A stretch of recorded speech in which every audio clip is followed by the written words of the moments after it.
And blast beats. Hey, what's up, everybody? Welcome to Funny Nut Theorios. What episode is this? What's 5? up? This is 5. 6. Oh, this is 6. I put 5.2, but it's actually episode 6. God damn it. Part 2, but it's episode 6. Who gave me control? Yo, mama. I did, because I'm in a hotel room again. Yay for the hotel. Claps, bitch. Claps, claps, claps. Wait, do it again? You ruined it. Don't even try. It's too delayed. It doesn't matter. Wow. Anyways, so episode 6, not 5.2. Second part of social media. Yeah, so I'll hit us with a recap. Do it. Ship it. Hang on, I gotta burp real quick. Oh, it's only him.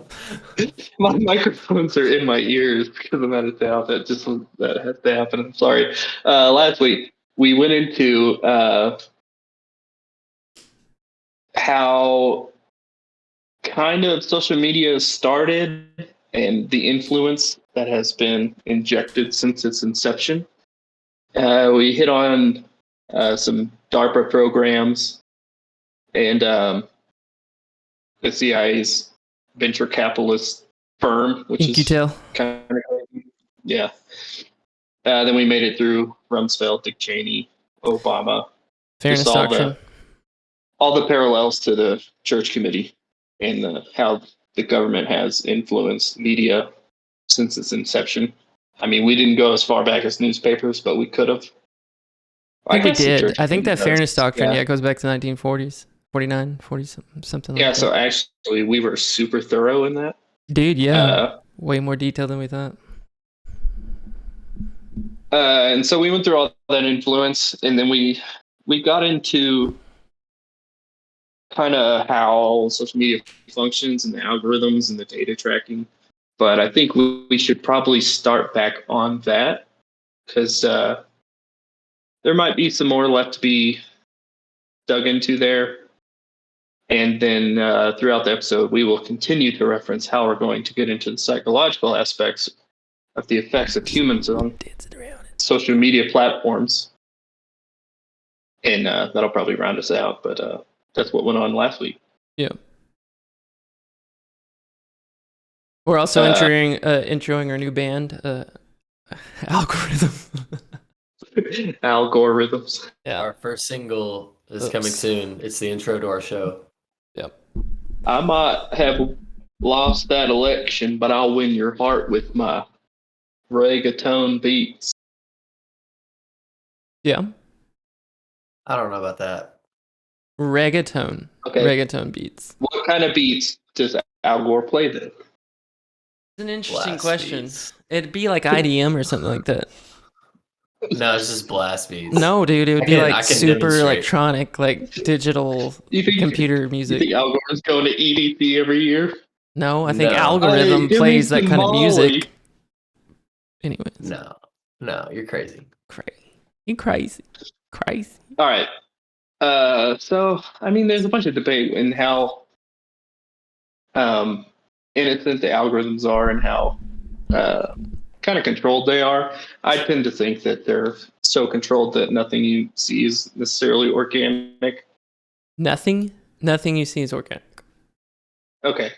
No, not nothing, but the vast majority of what is brought to your attention is not innocently done so.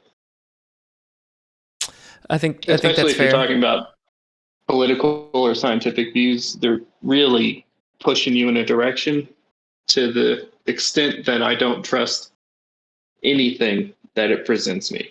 Is that fair? That's fair.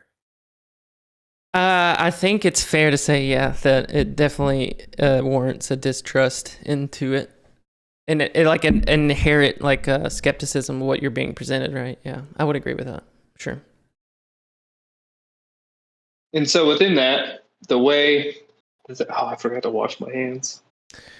There you go. Gross. Get that up. Get it up there. Working, dude. I'm out of town for a reason.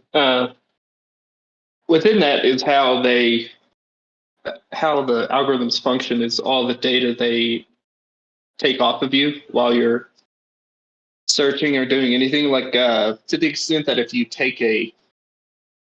you allow an app to access your camera, it might access your camera without using a camera function within it to track your eyes to see what you're looking at. And they're taking data to the extent of like, how long did you look at this one? How long did you look at this one? Where were your eyes while you were watching it? Like, what are you paying attention to? And coding that into an algorithm to keep feeding you things. And a lot of the privacy issues came out with the Facebook Cambridge Analytica situation. Yep. Facebook had deals with a lot of different companies to send a lot of interesting, specific information to those companies. And then companies like Cambridge Analytica, which was taking the data and presenting it to other firms, other companies, and political groups. Cambridge Analytica got, damn, that's hard to say fast. Cambridge Analytica got in trouble or kind of outed Facebook in their data tracking abilities because a lot of people blame Cambridge Analytica for getting Trump elected. Yeah. Because they took so much data and they hyper specified what ads or what to show different types of people to like a gross extent that you're like, how do you know to not show or show that person this thing?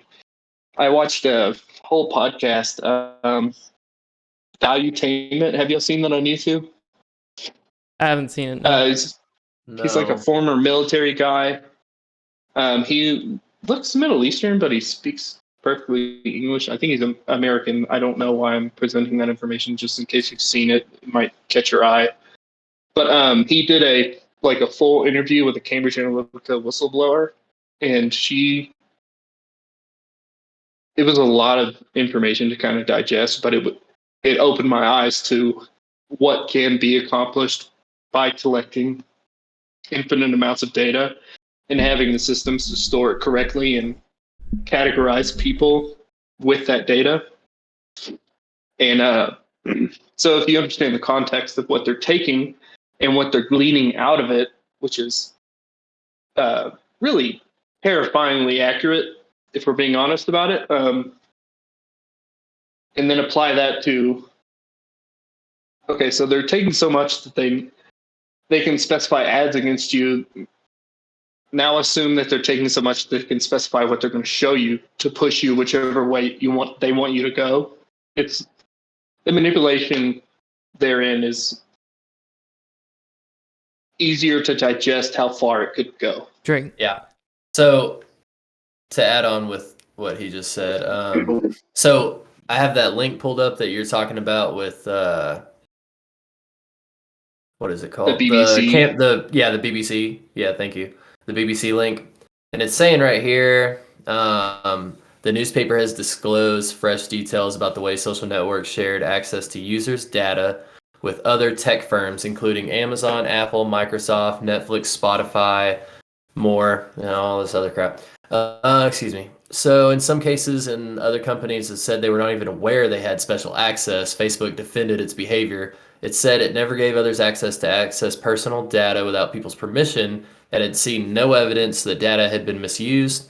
But I the think that was products, proven wrong. yeah, the that, products. Hold on, the products, the ability they had to read users' private messages and to see the names, contact details, and activities of their friends.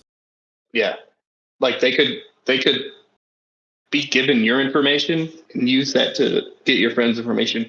And Facebook is so deep that if you sync your contact list, they create an internal profile for contacts that don't have Facebook profiles.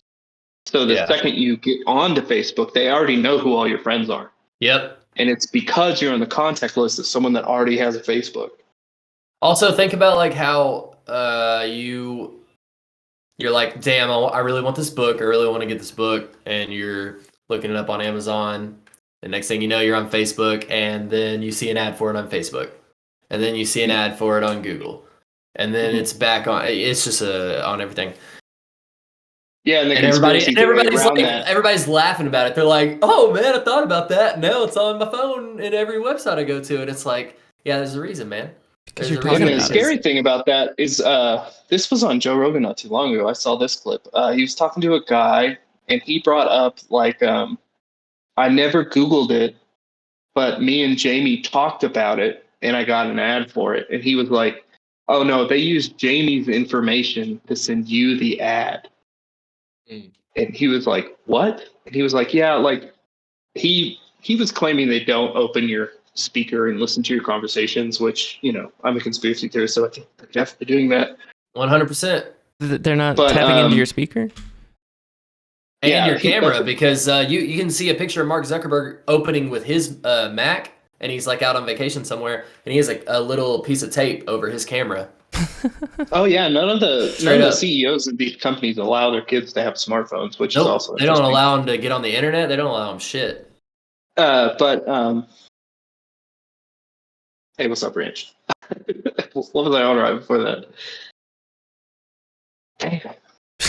What up, Ranch? You all right there? I'll move on to the next point. There's a story. Oh, okay. So he was saying they don't have access to your speaker, and I think they do. But what they're doing is taking location data. So they know you're in the same room as someone, and they're comparing your interests with that person. Yeah. And then they're sending ads from that person that maybe you haven't seen yet that are attached to that person to you. Dude, yeah, that's part of the 5G conspiracy that they could use it as a radar, kind of. Oh, well. I haven't looked into 5G. That seems like flat Earth to me. Another thing, if you look in your in your photos, if you have an iPhone at least, it creates profiles of people that you have pictures with, or maybe you have a picture of just them. So, like for instance, my dad, he's not alive. He's never had a Facebook. He's never had any type of any media ever to connect him to anything like that. So like, I don't know, it's weird how his name's not on any of it, but in every single photo he was in, it's labeled as like Joe. And yeah, it's like, yeah, because it took your contact information. Like my photo, and he doesn't have a number. It has a whole folder for the co-host of the Rolling Third, the other podcast I do, just pictures of Adam. there's probably only like 15 or so, but it picked its face out and it separated them into a different folder. And I was like, that's creepy. I didn't tell you to do that. Why'd you do that? Yeah, that's And exactly. there's instances of pregnant women getting ads for maternity products, clothes, baby shit, and not knowing they're pregnant yet. Like one of the more extreme ones is a girl lived with her dad, didn't know she was pregnant, and her dad asked her because he kept getting uh, like baby stroller ads, and she was like, "I don't think so," and then she was. I Like feel they like know that is so a much about you. one-off. That's probably a coincidence. It might be it might be, but I mean, I said on the last Dude, week that they know Facebook absolutely knows when you're going to the bathroom. I Yeah. do think that Facebook knows. I think that social media, what was it called? The Social Dilemma on Netflix. I think that's part of that show. I don't remember. It's been a year or so since I've watched it, but I believe they go pretty in depth in that show of how much they're actually focusing in on stuff like that. I need to see Yeah, it. and I haven't I mean watched it. that's the big question behind it. Like, are they just using it to target ads at you, or like, it doesn't matter? It probably doesn't matter. One breach of Facebook's back end, and someone knows everything about you. And if that person wanted to use that information nefariously, it's kind of hard to stop them. I mean, they're going to know where you live. They're going to know what you frequent. They're going to know what you're interested in. They're going to know the people around you. And with technology becoming, well, Dude, to an antidote to that, and I would say as just saying, hey, this is a remnant from an analog form of it, and people probably need to be more mindful of it. People that are driving around with my kid is so and so honor roll student at so and so school, right? You're driving around with this bumper sticker on your car, and then you go cut somebody off on the highway. Like, just be mindful of that shit and not like advertise, where your kids go to yeah. school or like the elementary school, any of that shit, and then Or just how many go. kids you have by Apple stickers. And then just go act stupid on the highway or do something stupid, then just say, hey, come find me. I don't know. I didn't mean to divert too much, but if that's an analog to some kind of legacy format of that, right? I would argue that too. It definitely You're is. just Like, telling everyone Yeah. about your family without even You them said knowing to use anything it about you. nefariously, and if somebody chose to say, hey, like, oh, well, I know where to go camp out and find this individual now that cut me off on the highway at 6 a.m. in the morning when I'm trying to get to work. I mean, just imagine that you got a letter in the mail that said, "Hey, we're God starting damn it, phone honey. books again. Give us your name and address." You would go, I would go, hell no. Do not list me anywhere, please. I think there's a lot of examples of people opting out of that. That'd be cool. I mean, like, even when they were doing That's phone how book Sarah days. Connor almost got dude. Sarah Yeah, Connor. you're right, man. Uh, Sarah Connor. Come with me if you want to live. It's great. Did I say horror row? Wait, I honor mean, row? if you Honor parallel row? that with what you are giving them access to that you don't really know, or that you don't fully understand what you're giving them access to, Yeah. it paints a kind of scarier picture about it. 100%. What the fuck is mayonnaise talking about? Who you hiding from, big guy? Dude, we touched on that last week too, and I'm not trying to say He's John's only so a- much know. younger than we are, but that was the sentiment last week. Is like people growing up don't really appreciate kind of our parents' understanding of what government was. I'm going off left field here, but we're in part 2, so screw it. But Yeah. our idea of government is different than our parents' conservative idea of government. Like their conservative idea of government was exponentially less so than ours. Like what we consider conservative is even lenient to what they considered conservative, right? I mean, we probably only flew once without who runs the airports? The TSA. We probably flew on a plane maybe once before the TSA existed. That's And crazy now to think about too, yeah. It's unimaginable for there not to be a TSA. Also, there's statistics in which they've never caught anything But that's ever. along the line of what we were saying last week is like there's a Wait, say that again? I read an article that the TSA has not thwarted any attempt at any illegal activity on a plane, other than like local drug laws and shit.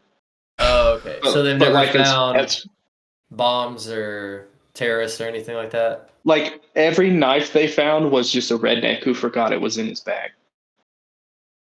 Essentially, I'll have to dig that up. No one's gonna believe me just saying that. I think that's a pretty bold claim that you're just.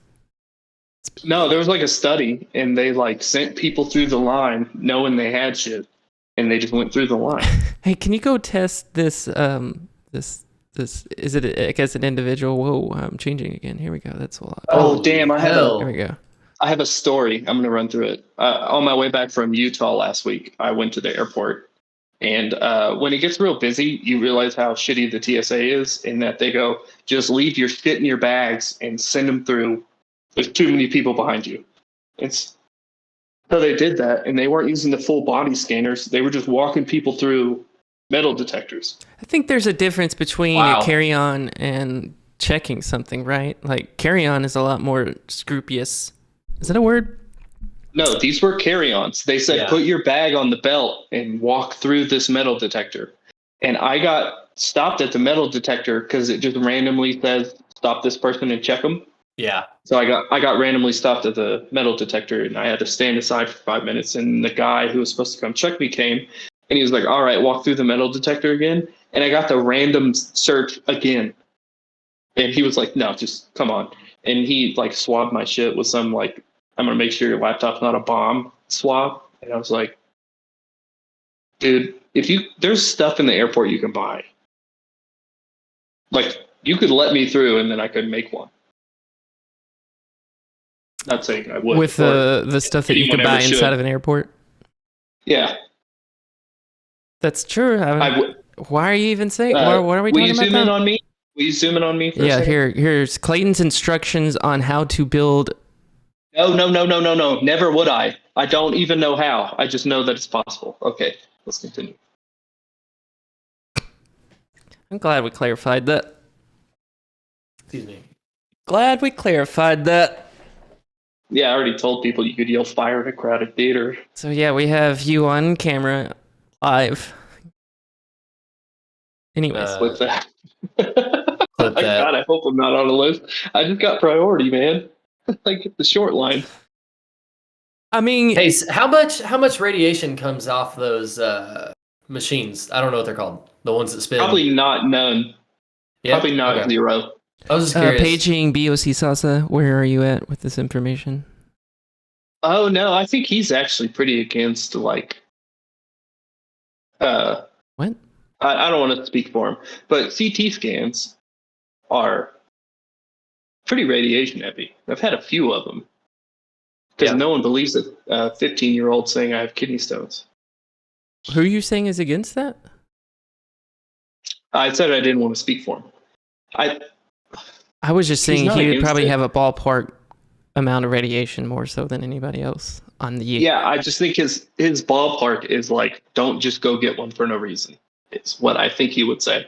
But I didn't want to say that because I didn't want to speak for him. But you made me. Don't go get a CT scan just to get one? Yeah, like you need a legitimate ailment that you can't locate. Do you know people that go get CT scans recreationally? No, but every time I go to the doctor and say I have a history of kidney stones and I think I have one, if they don't just say, okay, you know how it feels, here's the medication you'll need to pass it, they tell you to go get a CT scan. I've had like 8. You've had 8 6 to CT 8. scans? I've had at least 6. I might have had one when I got my appendix taken out, but that might have been the only opportunity I've ever had to get a CT scan that one time. No, I started getting kidney stones at like age 11. And when you're 11 and you're like, hey, I think I'm dying, I can't walk, and I'm I've also, and I'm not claiming I've never had a kidney until stone. you turn 18.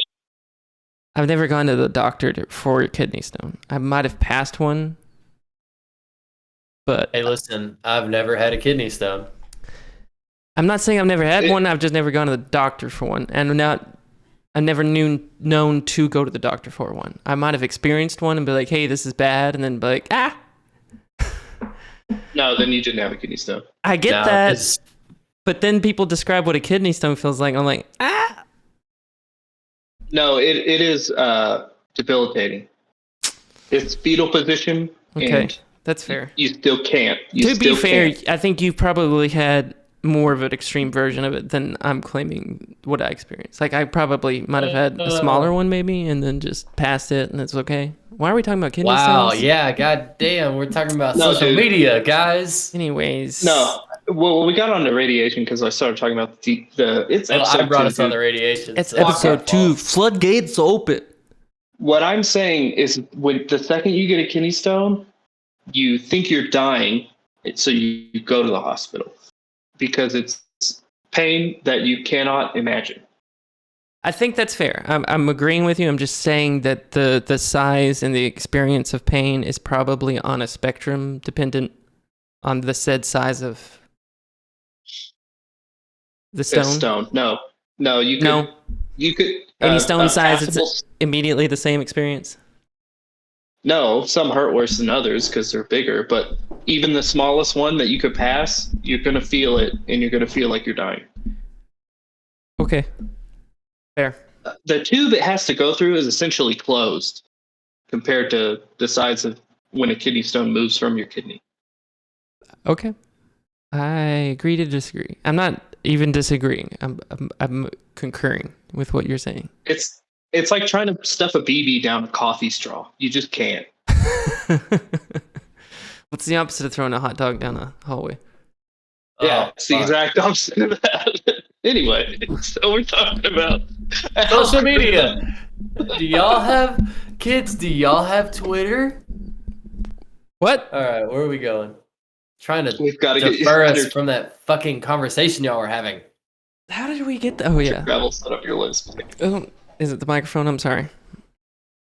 No, it's me. It's my travel setup in these headphones. No, I think I was moving my mic. Your sister said, "Your lisp, I can't." So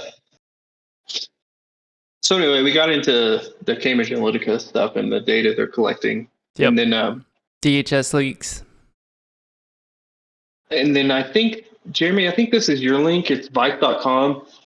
Scientists increasingly can't explain how AI works. Did I pull that up? Roadmap. What's the name of it? It's right under the BBC article. If I think hey, Hey, I'm adding to the chat. roadmap of technology. If we're buying blue checks on Twitter, the only way we will buy them is if y'all give us the money. So if y'all want us to We have need to blue get into checks, that because give us money. I don't really have a concrete We opinion. don't even have a way. This show has no way to accept money in any fashion. I'll give them my Cash App. At Dark Lord Adar on Cash App. No, Here's the that's QR not- code. That's Jeremy, not show the it. QR code. That's not it. Do we have QR codes? I think I shared this article. I don't necessarily need to read through it all, but it's basically just saying that they're writing algorithms that are like the machine learning parts are learning from the machine learning from the machine learning, and then it's just infinite loop, right? At some point, they're losing control of the learning. It's just learning based on itself at that point.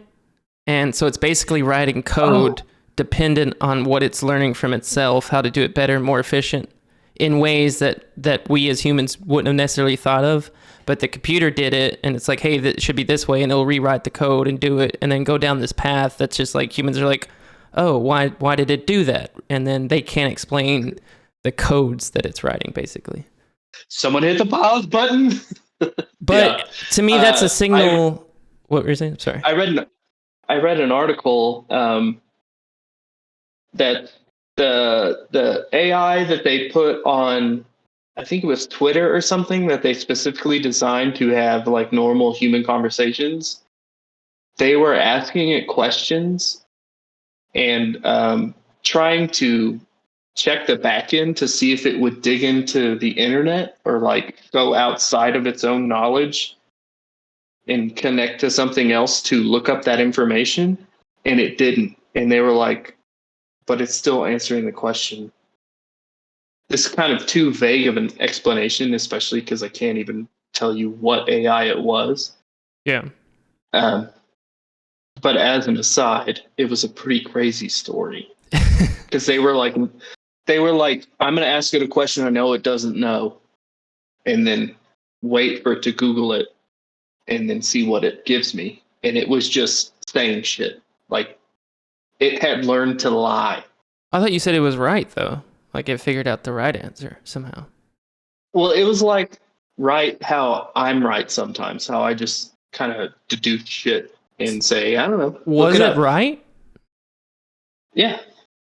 I think You don't live this way? you as Where you a just creative say individual stuff and it's coming up right? with a scenario versus a machine going, hey, I can postulate and come up with this scenario and it being right, are two completely different things.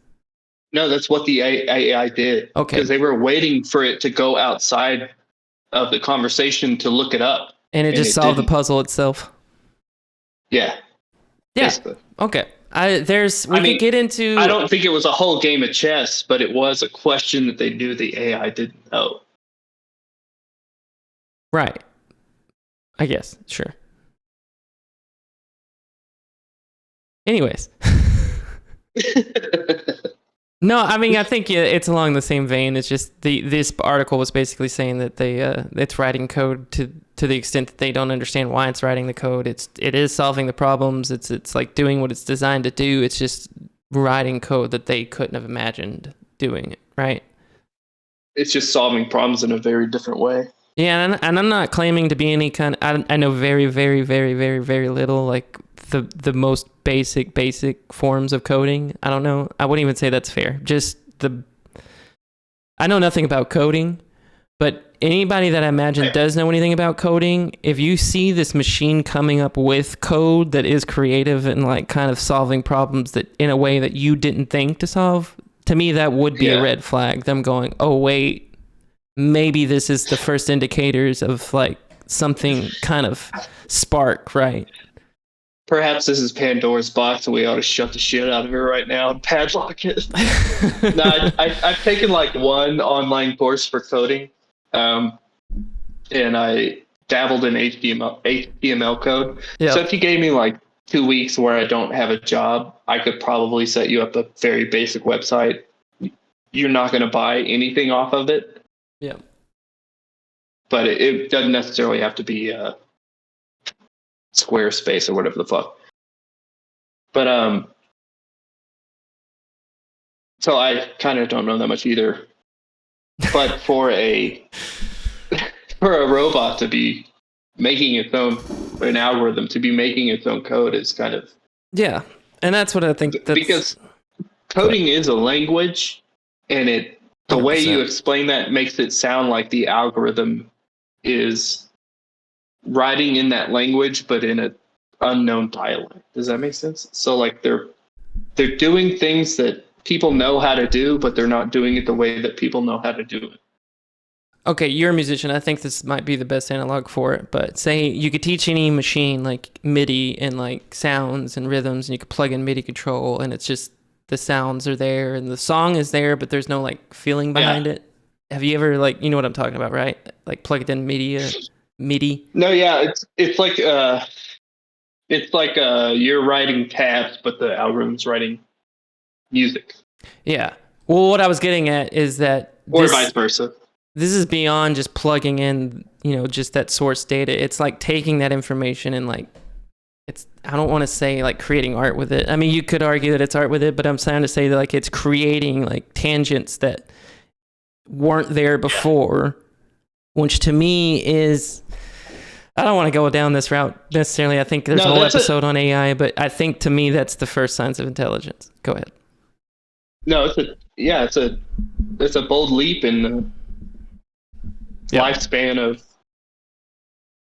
generated intelligence, artificial intelligence, for sure, for it to make its own. Yeah. I mean, it is an algorithm. Artificial intelligence is code. For it to be coded in a way that it could create new code is like step one to making robots, making more robots. Yeah, man. I don't know. I feel like I could tie everything back into the Randall Carson stuff, the sacred geometry stuff, but algorithms are just another expression of what he's trying to say, but nature doing it, right? And to me, it's just Yeah, we should change the name of this podcast to the Randall Carlson Simp Hour. yeah, dude. I mean, just the way he's like I trying love that, to, dude. the way he's saying like that nature's expressing itself and it's like following these basic algorithms based. Dude, he goes too far into it, from my understanding. But people that understand numerology and stuff like that, he's like going off on another level that I don't understand. But the math holds up apparently, and it's all built in. Yeah. As another aside, we are definitely going to have to double back on Ancient Civ. Yeah. We'll give it a few months. Yeah. Maybe we'll wait for the next Randall Carlson. He did drop some bombs. Yeah. Also, go watch Ancient Apocalypse if you have it on Netflix. Ancient Apocalypse. The show came out, the Graham Hancock show. Graham Carlson's in it. I think a lot of people are familiar with Graham Hancock's work, but if you've been following him at all, he's got like an official.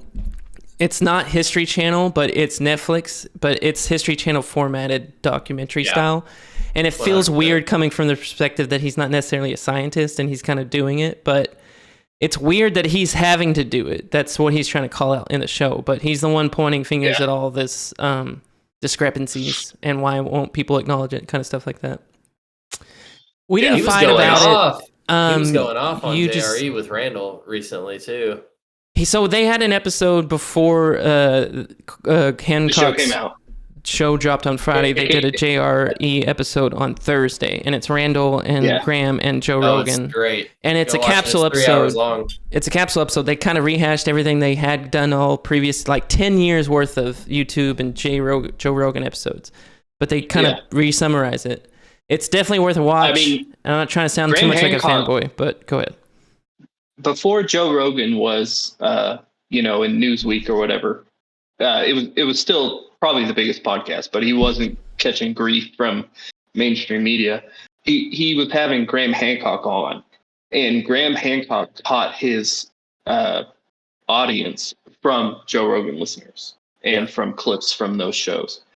I mean, in his own right, he wrote books. People were fans, but Joe Rogan was a fan, and Joe Rogan, I won't say mainstreamed, but he definitely brought them Graham Hancock into more people's a bigger audience for sure, and they thank him for that.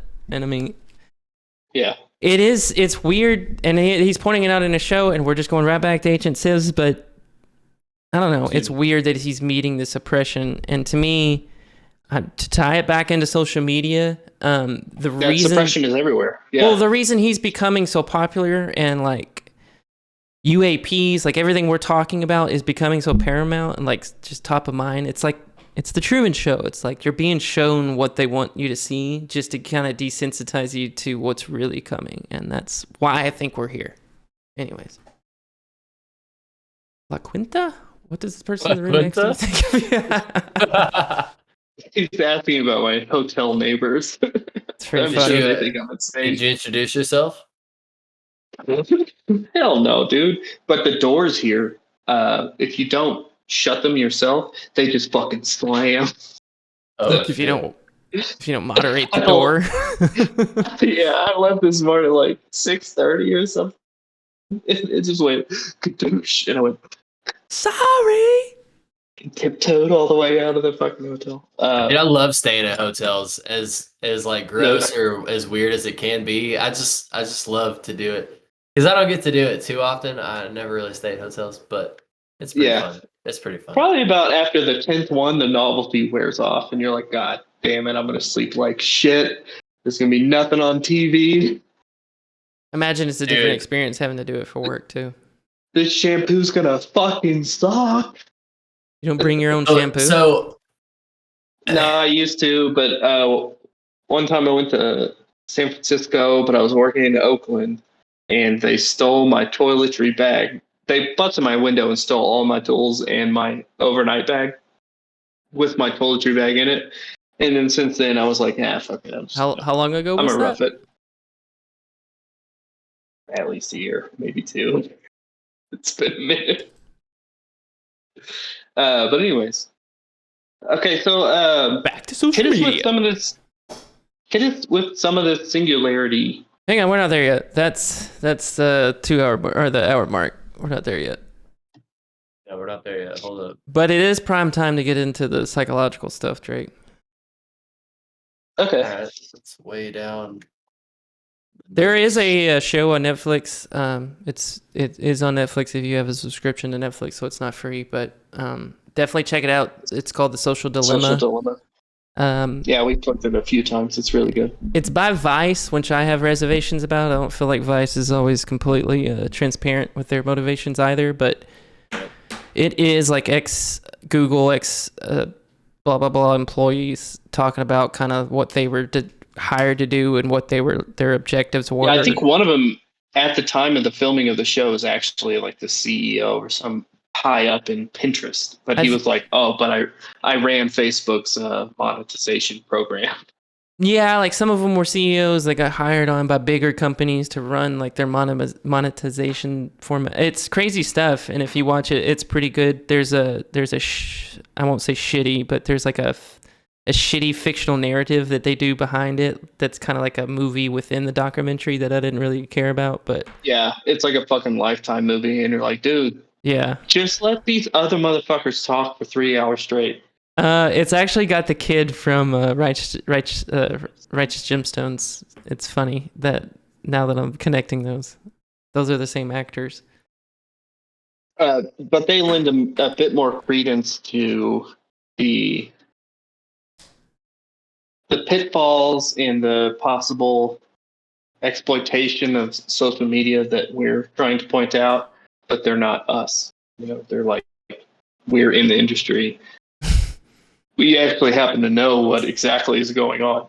One of the main guys, I think he worked at Google and made a PowerPoint or something and sent it, and then it spread like wildfire throughout. I'm going to say it's Google. I think it's Google, about the moral obligation that they have working at a place like that to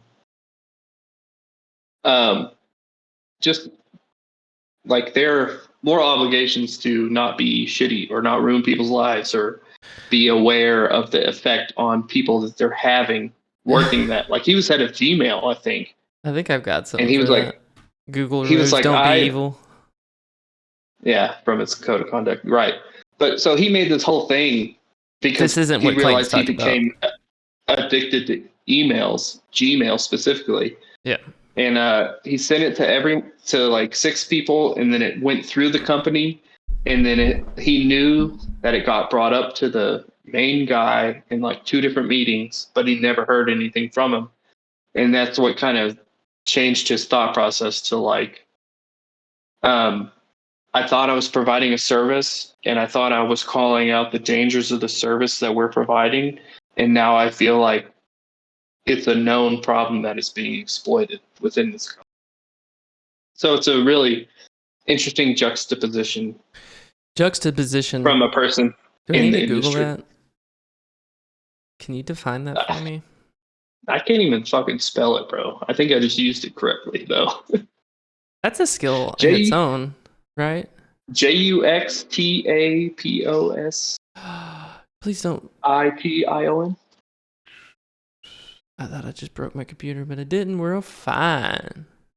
Dog, I just spelled that right. Did you? Yeah. The fact of 2 things being seen or placed close together with contrasting effect.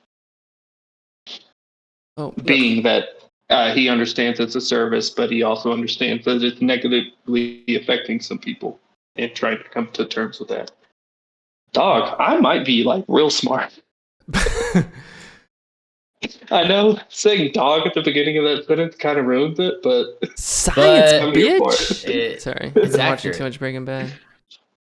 I thought he got fired for that memo. No, that is James Damore, and James Damore got fired for. There was. That's a different episode. Sorry, go ahead. Yeah, probably, but I'll outline it. See, so he there got was a fired distinguish. I got confused at first. You were about to talk about something different than what you were talking about. Yeah, I was talking about another guy who was in the social dilemma. Right. Who's He's in head the of social dilemma. Gmail. He is in Gmail. I mean, Google. But now you're about to talk about James Damore, which is a completely different subject. Correct. He also worked for Google, but he wasn't. I don't think he was in Gmail. I don't honestly know what his Gmail position is was. Google. But no, Google is so much more than Gmail. What's Alphabet? But anyways, Alphabet owns YouTube, Google, the searching. It's the main company for everything that. There's a parent umbrella for Google. Yeah, I didn't think there it's was. I thought Google No, owns that's the crazy, internet right? without like a legal document. Does Alphabet own Samsung? No, that would be crazy. No, I think But they just do own online Android. things. But anyway, James Damore. We'll dive into this because it's somewhat relevant. He went to an HR meeting where they were pointing out that the tech industry was dominated by men, and they were trying to present equity within that industry, which, if you ask me as a libertarian, equity is pointless. It's all about equality.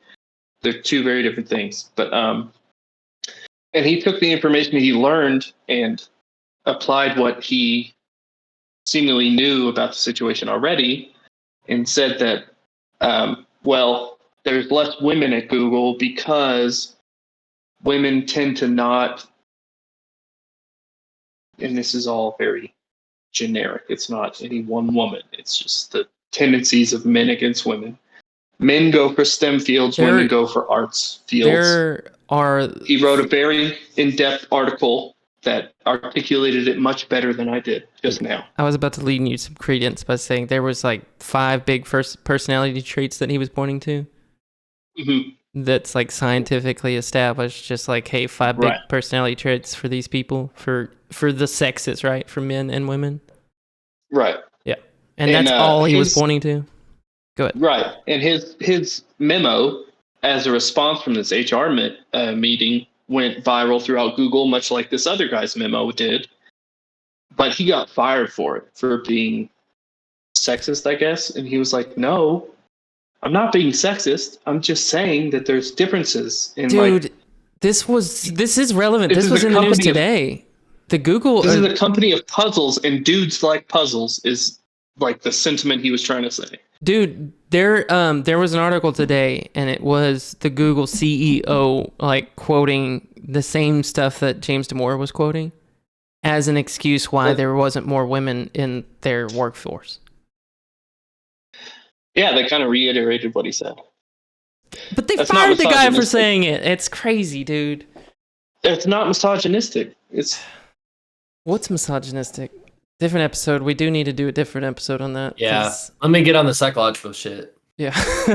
That I won't watch. This does not need to be a 3-part. Let's finish social media. We're almost to the hour mark, so we're getting there. Psychological piece is a big piece. We need some emphasis on it. Go ahead, Clayton. Give me a pedestal for a minute to prove that I'm not being misogynistic. Go ahead. In Eastern European countries, they have the most freedom to do whatever they want because they have more social backstops, and there's less gender-based teaching or differences in the way they bring people up. A lot of people bring up Sweden and the Norwegian countries a lot in this aspect. They're the most socialistic without being socialist. So people tend to be able to do whatever they want to do more than in totally capitalistic societies. And if you look at their worker population, the statistics are skewed more heavily in what I just said. So more women are nurses and more men are doctors. And you would think that would be the opposite if you're removing roadblocks, but it actually becomes more prevalent. And it's just a difference in temperament between men and women. It's not bad on either front. I'm not saying it's worse to be a nurse than a doctor. I'm saying people tend to do what they're biology I think it's the presents key their brain point. to do. I think it does. I think there are stuff that transitions like genitalia, right? Like there's like Joe Rogan said it best. Joe Rogan podcast. There's yeah. there's fighters, there's women fighters that are just aggressive as men. There's just a different person. It's not dependent on Right. sex. It's just aggressive natured person. And then there's like Right. he said comedians that he meets that are just meek, weak little men that are like super feminine natured. Like it's not necessarily dependent on sex, genitalia. It's Yeah, and dependent when you on bring what's these- going on internally. Yeah. And when you say things like that, and you're looking at a broad statistical value, it's very different than a person to person basis. Like my own mom is probably more manly than my dad in a lot of ways. Like she taught me how to change a tire. I can see I'm it. not misogynistic. I think Aubrey will argue that I'm not misogynistic, but like I'm not against women being, like strong figures or doing things like that at all. But if you zoom out, then in that aspect, there's a tendency in both ways. Yep. That's all. That's James it. Damore was saying. That's all I'm saying. That's He it. got fired for it. I'll probably get canceled for it. We'll see. This is the end of Funny Nut Theorios. It's been real sweet, guys. Real sweet. Yeah. So anyways, we digress. Had to drive a stick shift too. I didn't want to say a few weeks ago, but last week, I was going to make an analog to kind of social media to your diet, and that was touching on the psychological piece. So I think that ties us back into that. Drake. Well, expound a little more because I don't understand what you're saying. Yeah. By your diet, what do you mean? I think there's like an addiction to social media, and it's dopamine, and it's like you get triggers on these hits every time you open social media and you get a like on a picture or something like that. It triggers these little dopamine drips, right? And Hang on. We got a real one in chat, and I'm going to say it out loud. Then I'm going to continue with this conversation. Sprinkle said, "Men are becoming." I'm going to rephrase a little bit. Men are becoming more like women every day due to synthetic fragrances and hormones in the food, increasing estrogen. All right, continue. I totally agree with that. Oh my god, that was the argument for Damn. what's the boxer Hey, from Sprinkles, I'm not sure who you are, but that's some Hey, shit right there. Sprinkles. That's crazy. Based, bruh. Based. what's the boxer from Pacquiao, that's his name. Where's he from? Philippines? It's a Dave Chappelle bit, but somebody asked him like what his opinion of homosexual was, and he just like gave a very politically incorrect answer or something like that. And Dave Chappelle was like, "He's not your champion. Look at where he came from. Like they had to rise up. Like he is the monument of like masculinity in this country, and you're asking his opinion on this. He's not your champion." I don't know. Dude kicked down sugar canes until he was 22. Yeah. Have you seen the Muay Thai kickboxers in areas like that and how they train?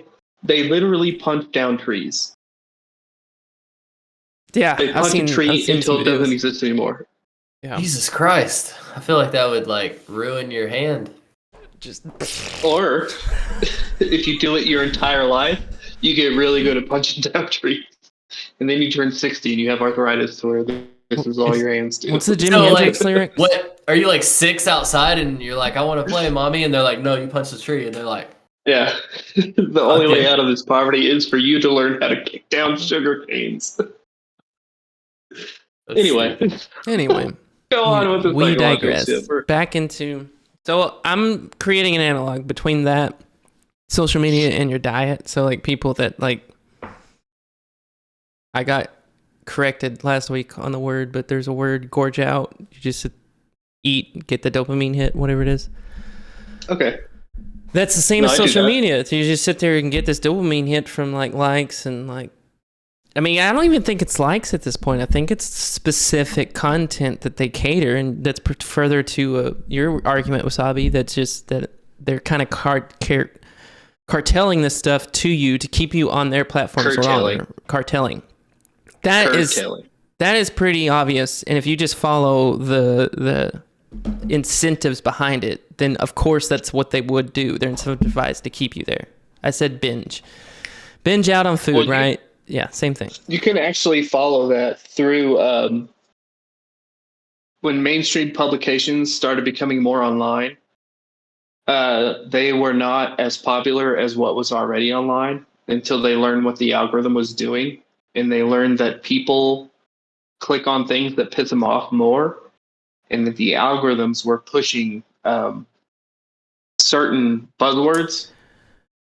So, like, they'd have a article, and it would talk about like a person of a minority person being wronged in some way, and they just started really hyper focusing in like going a minority person of this sexual persuasion in this area, and you could watch the dude. I have some titles. On this. This is crazy. You could watch the titles of these articles more in like 3 years time to being like what you would think an article title would be, into just being like buzzword, violence, dude, buzzword, piss you off.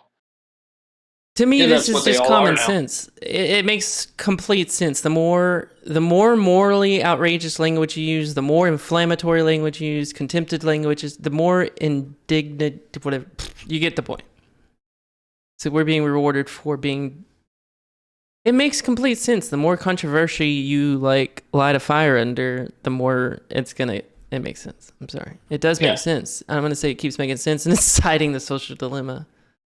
I mean, I bet this is a guess, but obviously the Ukraine-Russia thing, even today, is big in the news. There was a story that Russia sent missiles to Poland, and then towards the end of the day, I saw an article that said no one in the American intelligence community can confirm that it happened.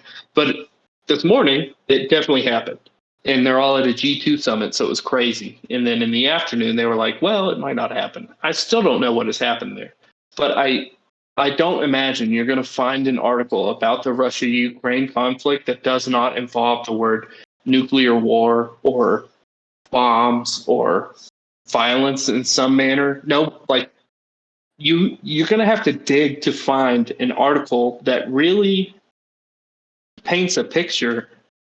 Even, I mean, we've cooed Ukraine twice in the last 20 or 30 years. So to find an article that is going to explain that is going to be impossible unless they title it the lead up to nuclear war over the past 50 years. Like, there's just no way. I guarantee you there's a book out there titled that.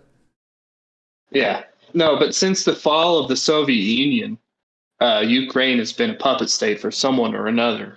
And I mean, isn't that kind of the point of the war that's going on? Yeah, essentially. It's kind of NATO is... When NATO was formed, they agreed to not encroach upon Russia's neighbors. Okay. They're doing that.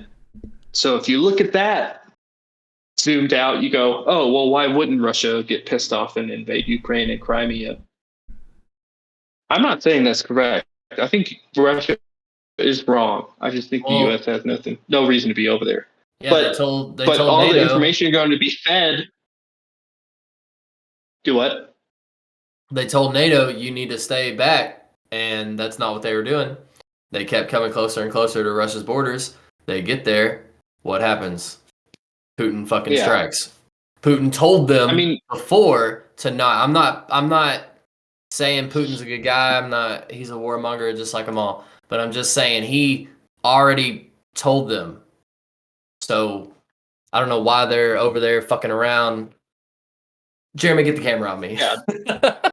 No, it's impossible to talk about the Ukraine-Russia situation Yeah. and talk badly about the United States without seeming like a simp for Russia. I'm not a simp for Yeah. Russia. I think Russia is a terrible place to live, probably. They're obviously they're not a democratic, open, free, liberal society, so I don't agree with them. However, they're being fucked with hard. Like, if Russia sent what we have sent to Ukraine to Mexico, and Mexico was ran by Russian puppets or had been couped twice in the past 30 years by Russia, Mexico wouldn't exist right now because we would have had already fucking dealt with that and shot a middle finger up to every other country in the world.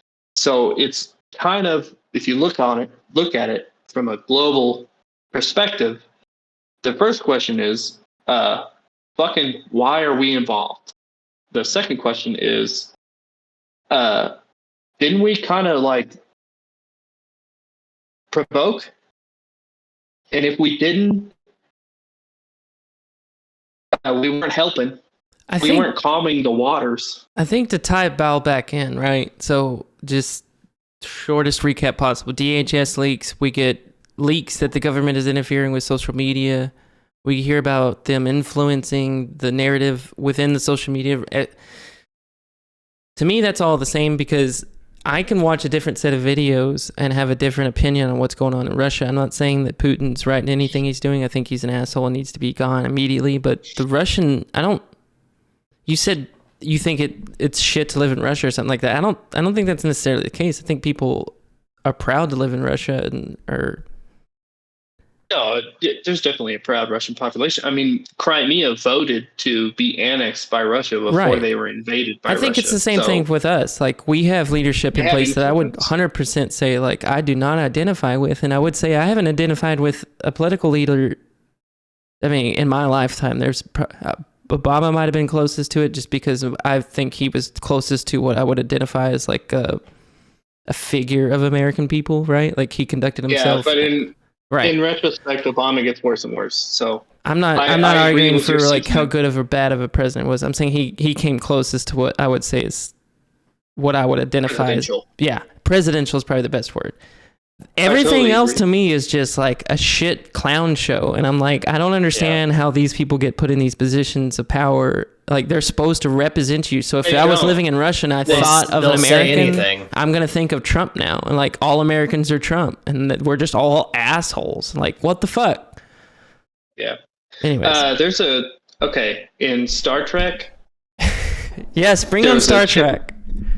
I think it was The Next Generation. Okay. There was a girl that was supposed to be the eye candy.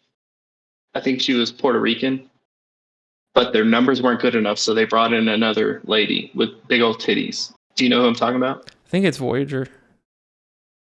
Maybe it's Voyager. I have never watched Star Trek. I just know this story. The only person that gets killed off in Next Gen is Tara, and she's definitely white and big-breasted. I don't imagine her killing her off because of her looks.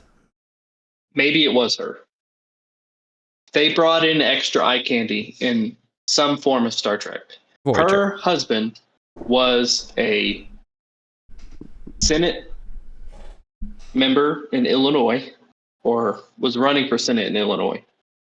And he got caught in a scandal where he liked to take that lady who was in Star Trek and have her. He was a cuckold, and he liked to watch. And that scandal got out, and he lost, and Obama became the Illinois Senate member. And then from there, he becomes president. It's just an interesting aside about the path of Obama.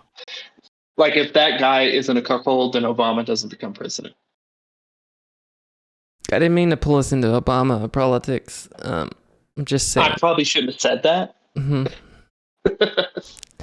I don't know. It might be funny. I think that there is a narrative being driven in the social media bubbles that are the popular bubbles that everybody subscribes to that is making us feel a certain way about Ukraine, about them.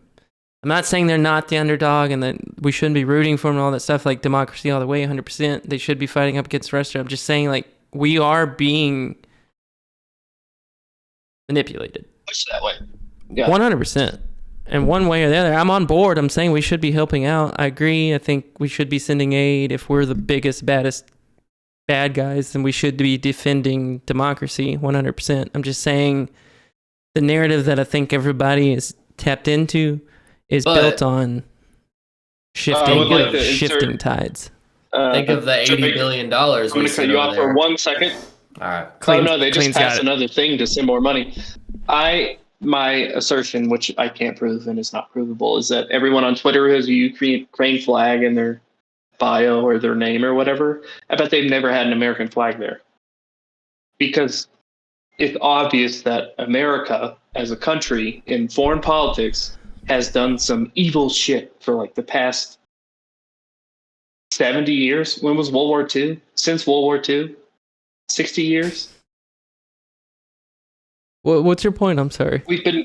America, fuck yeah. If you take the context of what we've been doing for the past 70 years, we're the bad guy. 70 or 80 years, then why would you take our side in the Ukraine-Russia thing? I mean, obviously because Russia is doing some terrible shit, but the fact, like, America taking a side on one thing kind of even just taints that side. Like, especially if you look at Syria, if you look at Vietnam, if you look at the Korean Wars. I mean, I think go ahead. My bad. Obviously, in some of the incursions, there were evil dictators, and that's what we were fighting against. But in a lot of them, and most of the ones that don't get talked about, like, did you even know we're in Ethiopia right now? The American military is showing force in Ethiopia. I can't tell you why, because I don't know why. But that just kind of paints a picture of, like, what the fuck are we doing everywhere? Obviously, we don't know everything. We're going to do an episode on the industrial military complex, because that's a different beast, right? Different conversation. Pot, meat, kettle. Thank you, honey. Exactly. That's, in a sentence, that's what I was trying to say. Stop talking about military social media. Okay, to tie back in the social media, right? Damn, I can't wait to see the segue. Have at it. And to also recap last week.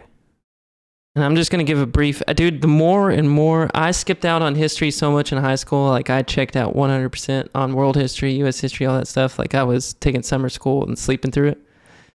The more I, like, learn history on my own, I'm like, damn it. I love it. Wish I would have learned more about it. Anyways. Same here. Before the Second World War, we were known as isolationists. Right? And to tie everything back together as the funny nut theory take.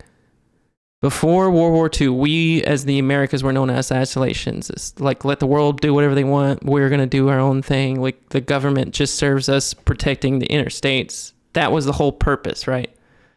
That's the biggest argument against FDR, is that he took economic steps to force us into World War II. I don't want to get too much into it, but there is a very big conspiracy that Pearl Harbor is akin to 9/11 on conspiratorial terms, right? There's an operation name for it, right? We had broken the codes for the Japanese army and knew that they were going to attack and let it happen. Whatever the argument it is, the argument behind the logic for letting it happen was, hey, we need this level of event to bring the American people into the fold and say, hey, we're going to justify this giant buildup of military based on this attack. Let it happen. And then it happens, and then we rally. We build up this complete... To tie it back into social media, I think that it is pulling for the same method. So the fairness doctrine, to me, was 1940 something, blah, blah, blah, right after the World War II. They lost the justification for this military complex, right? They lost the justification for the need for it. And there is even evidence that they started dismantling the government, or the military. They're like bringing troops home. People are getting discharged. Sorry. Some extra context in that FDR's cousin, I believe, maybe second cousin, Theodore Roosevelt. He was the first one to say that we need a huge Navy. And he built up the Navy while America is still isolationist. This is And then before War II. oh yeah, way before. Probably The only real threats were from the east. it'd be a guess, but I'm saying like 40 years, 20 years prior. Yeah. Theodore Roosevelt is like, because his big thing was speak quietly and carry a big stick. And then FDR went, I think it's about time to swing this fucking stick. Because we were isolationists, but by no means were we. I mean, we'd won the Revolutionary War. We had somewhat been involved in like the French Revolution and a number of other somewhat global events, especially involved in Europe. But FDR was the first one to kind of throw our economic weight around in that war.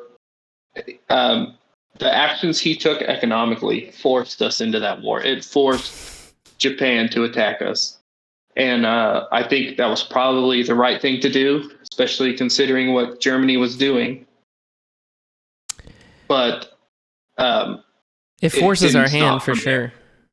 there. And But it didn't stop from there. You know, like that button, that switch never got flipped off. It went, all right, we're going to help Europe. And then it went, all right, we're going to run the world. so We're going to tell everyone what to do. to get back before you cut me off. That's what I was getting at. My point wasn't that we were de-escalating. My point was there was evidence that we attempted to de-escalate. We were attempting to discharge. We were attempting to pull back troops and all this stuff. And then you get 1952, and this is all just from memory at this point, but whatever, 1952, the Democratic Convention, there was some big, it was basically the exact same thing that happened between Bernie and Hillary, right? There was Truman, and then there was it FDR's vice president? I don't remember his name, and that's probably a testament to my point, is that there was the vice president of whoever it was before Truman that was running that was favored. Everybody loved this guy. His policies all aligned with American values. Like, he was our guy. And for whatever reason, the Democratic Convention just got together and said, hey, he won the popular vote, but we're going to go with Truman. And it's the same thing that happened with Bernie and Hillary. Bernie won the popular vote for the Democratic whatever, but they've said, fuck you guys, the vote doesn't really matter either way. We ultimately get to choose, and they've chose Hillary, right? That 100% happened. Well, the same thing happened with when Kennedy got elected, because Nixon was actually in charge of counting the votes. Yeah. Not Nixon. Vice President, someone. And it kind of led similarities to the 2020 election in that, like, states sent multiple electors, and when states send two sets of electors, the vice president counts the votes or counts the electors, and they kind of get to pick. And I think it was Nixon for some reason. Whoever was in charge of counting the electors in that election counted them in favor of JFK. But JFK got elected by the mob, and I think that's what the controversy was there. All right. We are over the hour mark, so we're going to take a break. Short break. Just run in the bathroom, grab another beer, and be right back. I'm going to put the waiting screen up, but when I come back, I'm going to just... I do have to pee. Yeah, we're going to get right back to Truman. Truman. Somebody remind me in chat. Truman. Truman. All right, we're back.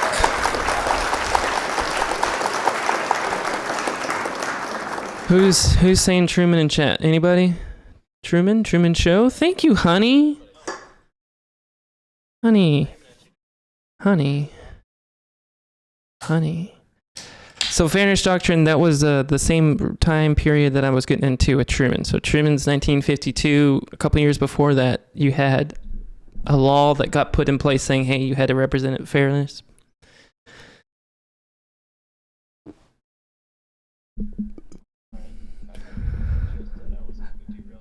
No, you're good.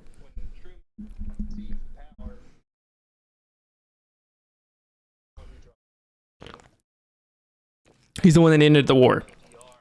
Yeah.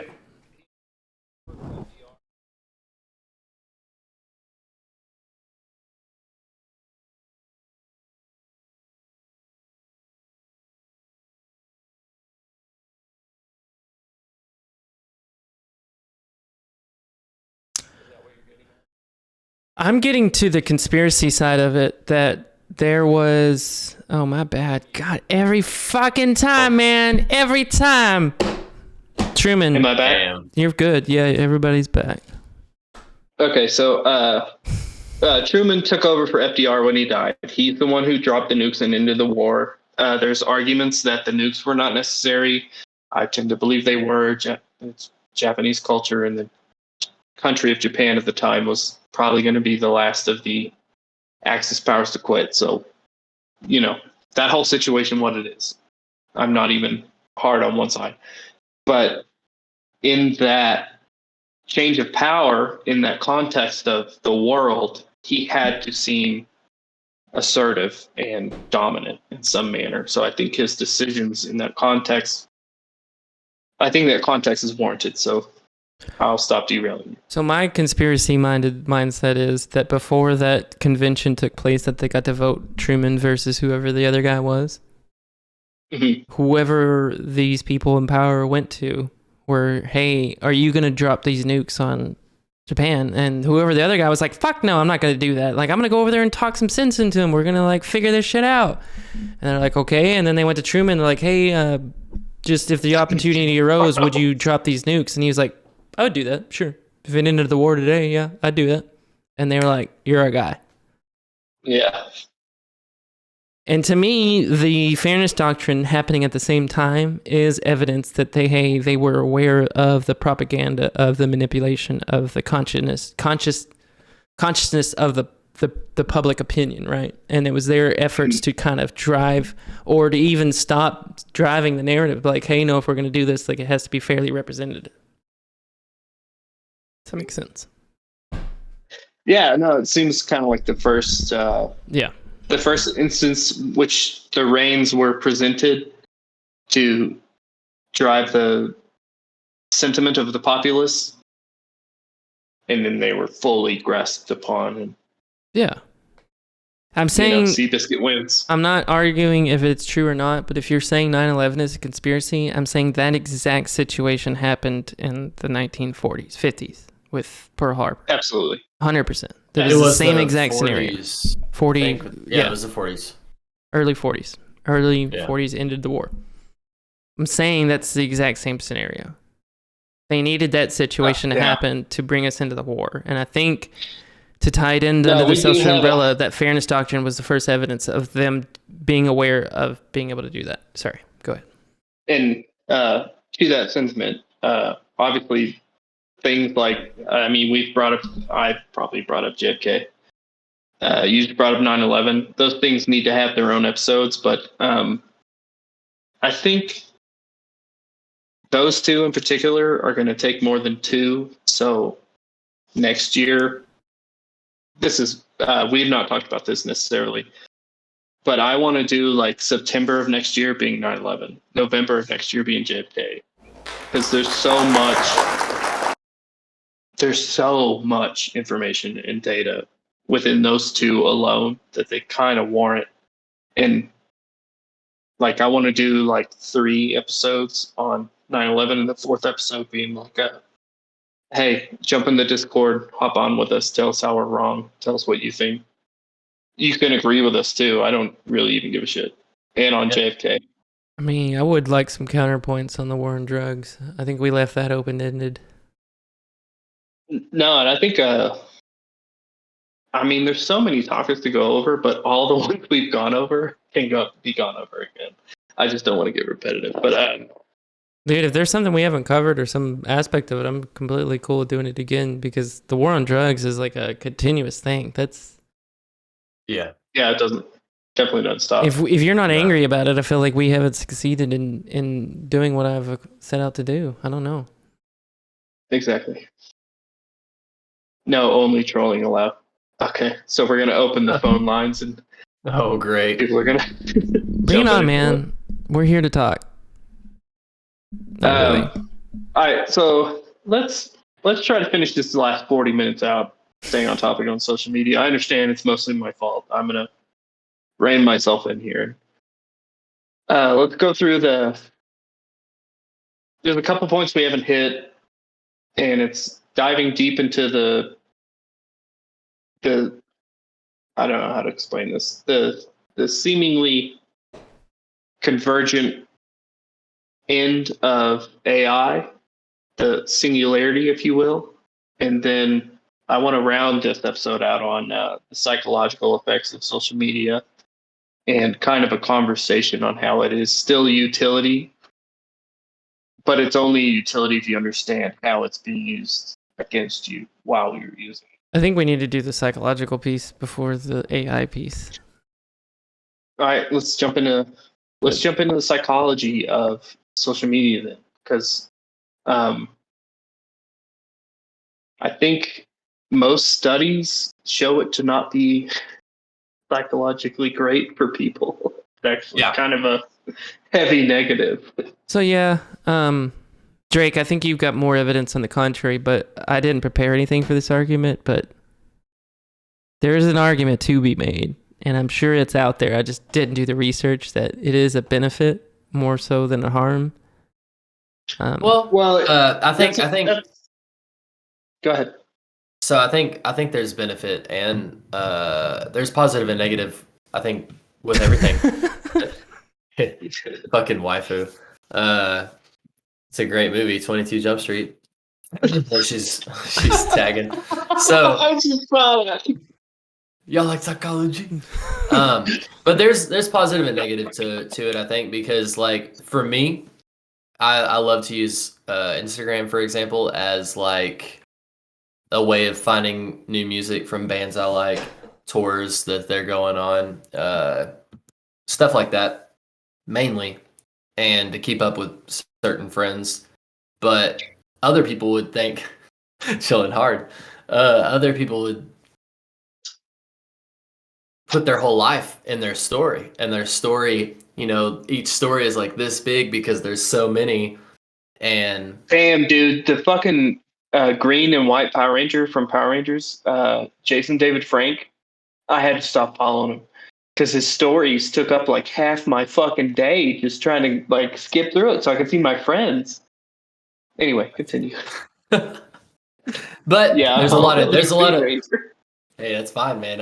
I follow some weird people, but there's a lot of negative stuff to it too. So I don't know who labeled this in the notes, but this says Instagram makes young girls suicidal and addicted to Instagram. So here's a link. Oh, that was me. We can put this link in share it in content sharing. Discord. Okay. No, watch together. If it's a video, put it. We didn't pull that up, did we? Yeah, we did. Everyone but you did. I don't have a recent link on it. Is the link for the video in the Discord? Nope. Well, how the hell? It's in the locked general. All right, let me get that real quick. There it is. I think I stepped away at that time. It requires a browser extension to post fucking Rumble links. So fuck you, Rumble. Can you pull that up, Jeremy? I don't even see it. Yeah, Jeremy, just play that video. Click that link. Play the video. Is it in the content sharing? He says it's in general. I don't see it. I can't pull the watch me up. Don't follow Green Power Ranger. Don't follow the Green Power Ranger. Okay. All right. Done deal. All right. Well, all right. Fuck it. I can't pull that video up, so I'm gonna.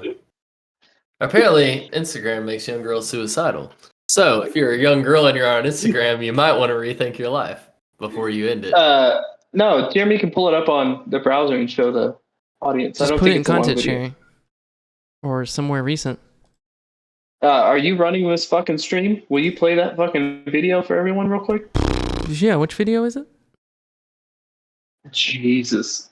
The girls committing suicide from Instagram. How does social media affect depression? No. Here, I just copy pasted it into the locked general. Oh, thanks. There we go. Facebook whistleblower exposes the effect social media has been on teen girls. That's it. That's the whole thing. Oh, it's a video. My bad. Is it gonna be an ad? God dang it. All right, now let's try and Book internal introspectively look at studies this that you app. found talks about how Instagram harms teenage girls. Oh, yeah. One study Oh, yeah. says 13.5% of teen girls say Instagram makes thoughts of suicide Damn, worse. I definitely linked this, but I don't remember. 17% of teen girls say Instagram makes eating disorders worse.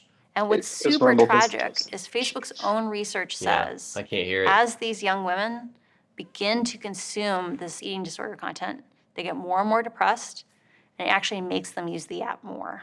Jeremy can. And so they end up in this Deconstructive feedback words. cycle There we go. where they I'll hate their add to bodies that. more and more. They're saying it's like a Facebook's feedback own loop. research The says more and more girls use the it's app, not- the more and more they're like sucked into the app. And I think that's getting to the dopamine stuff, right? Yeah. Yeah, well, and I saw another psychologist talk about this, and he was talking about the differences in the way that adolescent boys and adolescent girls bully each other. And so this link was kind of pointed at the negatives on the female perspective specifically, because boys tend to poke fun, act out violently, and then it's over. But adolescent girls and the tool they've been presented with social media is a totally different game. And I mean, I was raised by my grandmother, my mother living with my sister, so I kind of saw this more than I think the average male could. And obviously, it's all dudes here. So here's my perspective.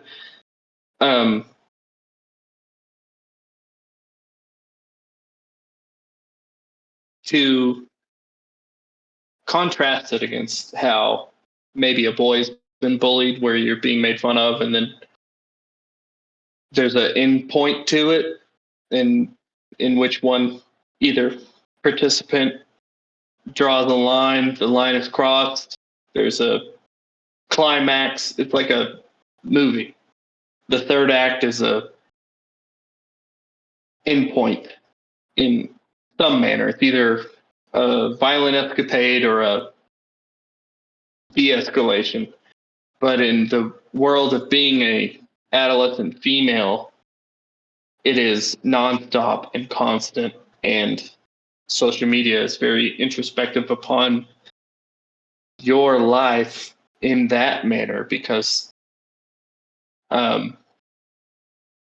you're being judged more and acted upon psychologically more.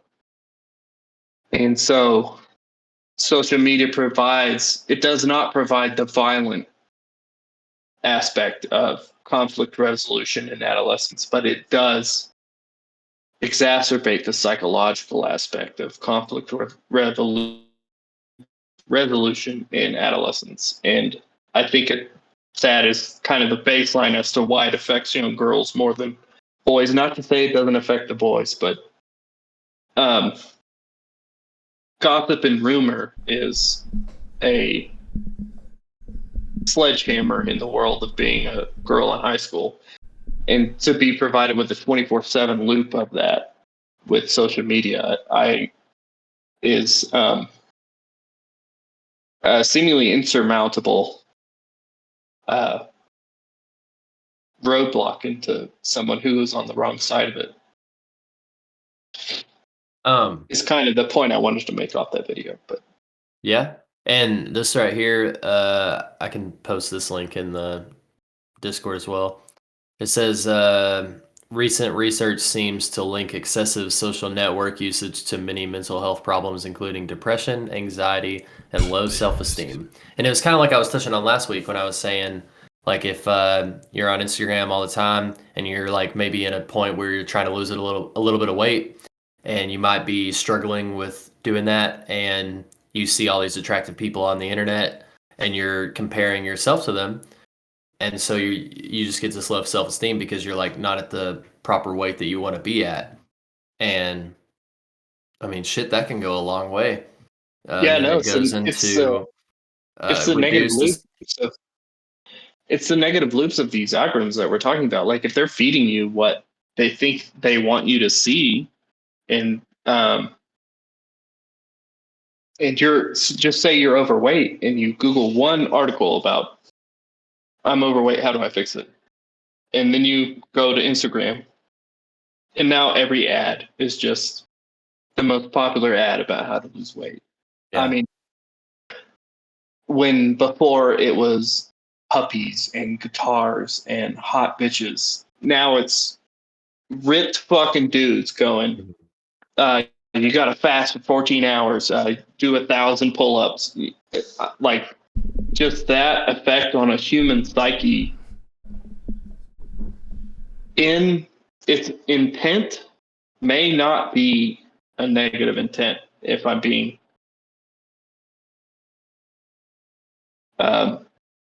charitable, but in its inception and its effect is a feedback of now I'm stuck in the loop of I'm overweight, or I mean, pick your poison, whatever makes that person insecure. You can get stuck in any loop that way. Yeah. Because they're taking your cookies and your cash.